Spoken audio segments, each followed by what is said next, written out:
Fadilah surat Al-Hasyr ayat 21-24. Yang pertama, obat dari segala macam penyakit kecuali kematian. Rasulullah SAW bersabda yang artinya, Jibril pada saat itu menurunkan surat ini. Dia berkata kepadaku, letakkan tanganmu di atas kepalamu, sebab sesungguhnya surat ini yakni obat dari macam penyakit kecuali kematian. Hadis riwayat Khatib Al-Baihaqi. Yang kedua, terhindar dari gangguan jin. Abu Ayyub radhiyallahu anhu berkata pada jin, maukah engkau memberitahu kami surat yang paling utama untuk melindungi diri kami dari gangguan jin? Kemudian jin itu pun menjawab, doa paling utama dapat melindungi kalian dari gangguan kami, yakni beberapa surat dalam Al-Quran, salah satunya yaitu surat Al-Hasyr ayat terakhir. Hadis riwayat Ibnu Mardawayh. Yang ketiga, apabila meninggal dunia maka Allah Subhanahu wa taala menghapus segala perbuatan yang sudah dilakukan. Rasulullah SAW bersabda, bagi siapa yang membaca surat ini pada ayat terakhir, kalau ia meninggal dunia ketika siang ataupun malam hari, maka Allah akan menghapus segala kesalahan yang sudah diperbuatnya.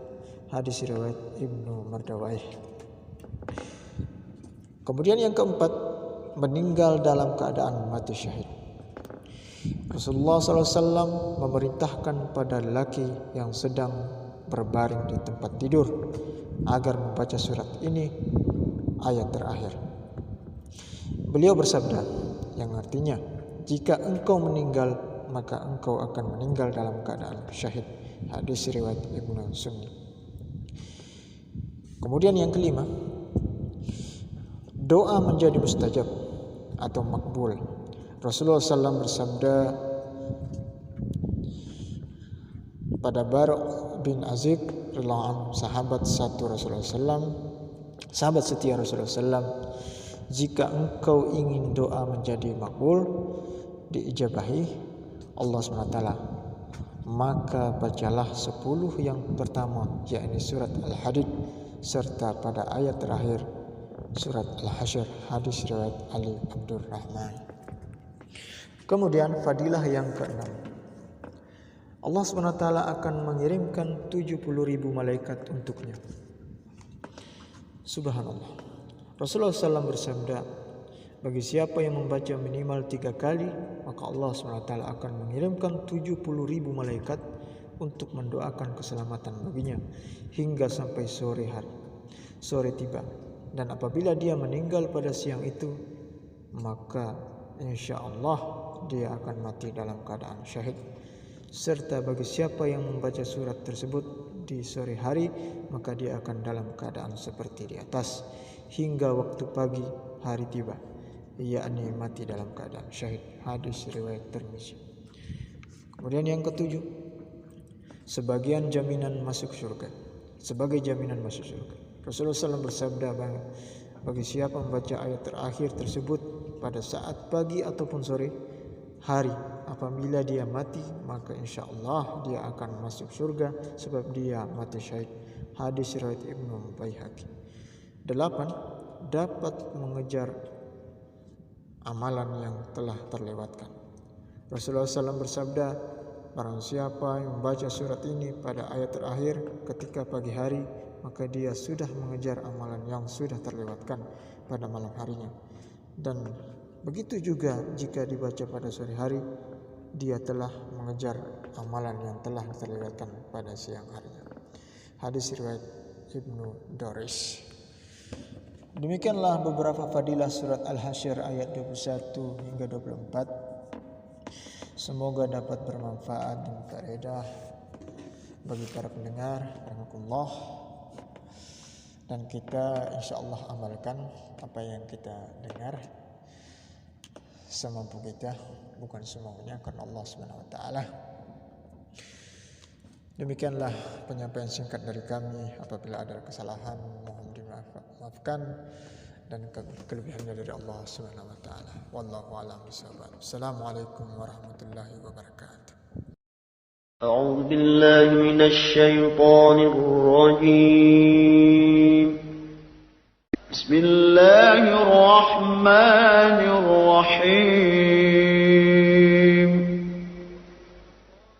لو أنزلنا هذا القرآن على جبل لرأيته خاشعا متصدعا من خشية الله وتلك الأمثال نضربها للناس لعلهم يتفكرون.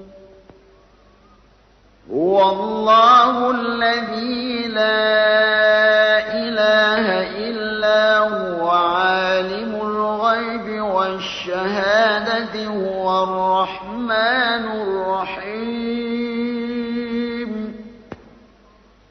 هو الله الذي لا إله إلا هو الملك القدوس السلام المؤمن المهيمن العزيز الجبار المتكبر. سبحان الله عما يشركون. هو الله الخالق البارئ المصور له الأسماء الحسنى يسبح له ما في السماوات والأرض وهو العزيز الحكيم.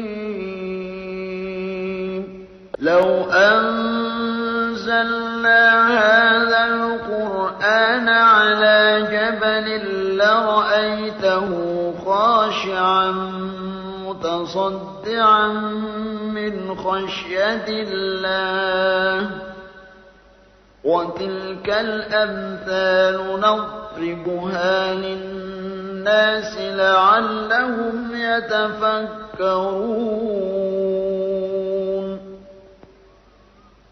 هو الله الذي لا إله إلا هو عالم الغيب والشهادة هو الرحمن الرحيم.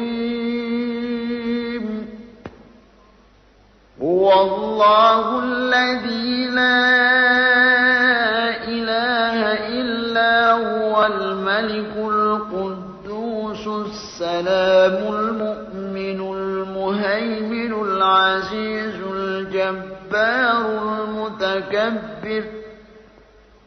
سبحان الله عما يشركون. هو الله الخالق البارئ المصور له الأسماء الحسنى يسبح له ما في السماوات والأرض وهو العزيز الحكيم. لو أنزلنا هذا القرآن على جبل لرأيته خاشعا متصدعا من خشية الله وتلك الأمثال نضربها للناس لعلهم يتفكرون.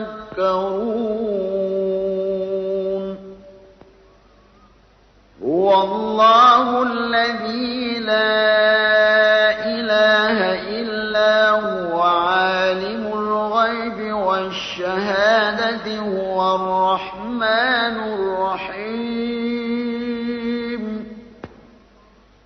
هو الله الذي لا إله إلا هو الملك القدوس السلام المؤمن